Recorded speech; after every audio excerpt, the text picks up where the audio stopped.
नमस्कार friend, topic है discussion के लिए हमारे पास Minerva Mill versus Union of India का केस लॉ।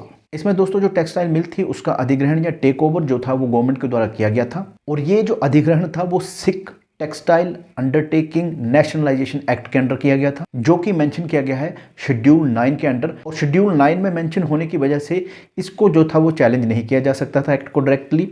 इसके लिए आप रेफरेंस के लिए आर्टिकल 31B जो है वो इंडियन कॉन्स्टिट्यूशन का देख सकते हैं। इसलिए जो पिटिशनर था उसने 42nd अमेंडमेंट एक्ट जो थी कॉन्स्टिट्यूशन की 1976 की, उसकी सेक्शन 4 और सेक्शन 55 को जो था वो चैलेंज कर दिया। इन दोनों सेक्शन में आर्टिकल 31C और आर्टिकल 368 जो है कॉन्स्टिट्यूशन के, उनमें बदलाव किए गए थे। और ये बदलाव क्या थे?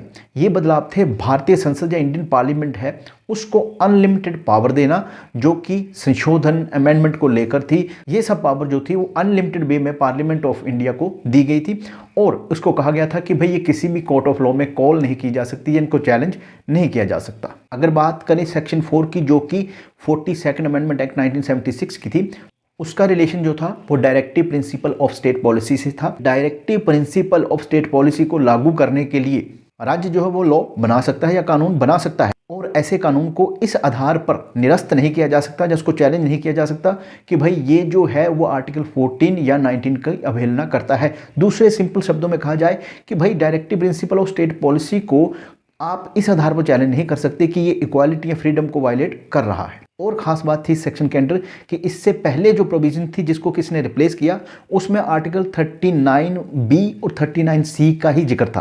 पर ये जो कहता था, ये कहता था कि पूरे directive principle of state policy जो है वो सारे जो है उनको प्रोटेक्शन दी जाएगी इस नई प्रोविजन के अंडर। और उनके बारे में कहा गया कि इनको वॉइड नहीं डिक्लेयर किया जा सकता जनरली, और इनको जो किसी कोर्ट में चैलेंज भी नहीं किया जा सकता। तो ये एक तरह से beyond the power of the judiciary हो गया।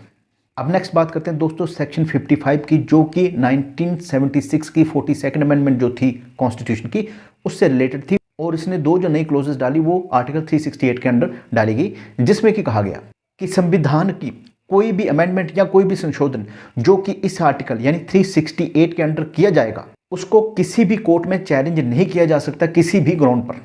और इसके अंदर past as well as present और फ्यूचर की जो अमेंडमेंट है वो भी आ जाएंगी, यानी कि जो पहले हो चुकी हैं उनको भी नहीं कॉल किया जा सकता, जो हो रही हैं उनको भी नहीं और जो होंगी उनको भी नहीं।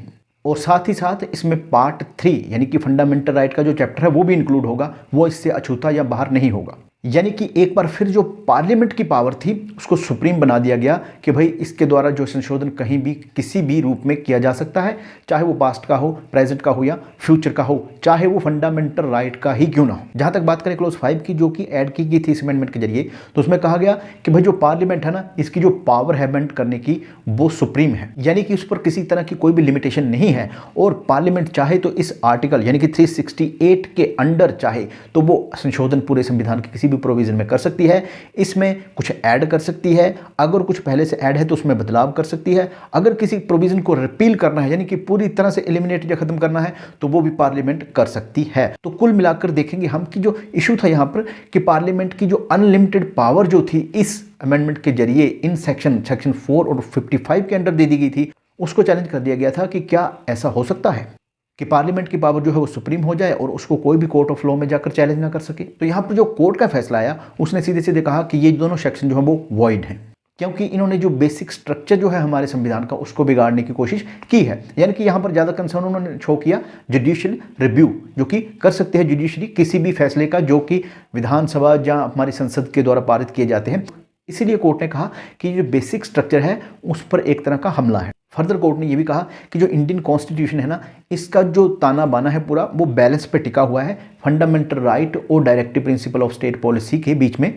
ये दोनों जो है वो एक दूसरे के राइवल नहीं है, बल्कि ये क्या है, कंप्लीमेंट्री टू ईच अदर, यानी कि दोनों एक दूसरे के पूरक, यानी कि दोनों के अंदर जो बैलेंस है वो इन दोनों के एक दूसरे के मदद के बिना पूरा नहीं हो सकता। और अगर हम इनमें से किसी एक को भी दूसरे के ऊपर जो है डोमिनेंस की पोजीशन में रखेंगे तो फिर जो है बैलेंस बिगड़ जाएगा, जिसका कि नुकसान संविधान को होगा।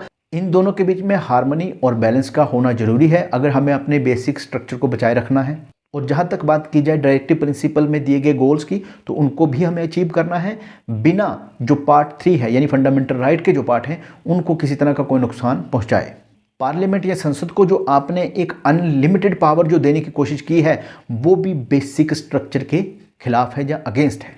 और जहाँ तक बात करें सर्वोच्चता की या सुप्रीमेसी की, तो वो संविधान की है, ना कि पार्लियामेंट की। पार्लियामेंट को बनाने वाला संविधान है और पार्लियामेंट 368 के अंदर जो पावर यूज करती है संविधान को अमेंड करने की, वो जो दी गई है वो भी संविधान के द्वारा ही दी गई है। और संसद की जो संशोधन या अमेंडमेंट करने की जो पावर है 368 के अंडर, वो जो है वो संविधान को बाईपास या सबवर्ट नहीं कर सकती।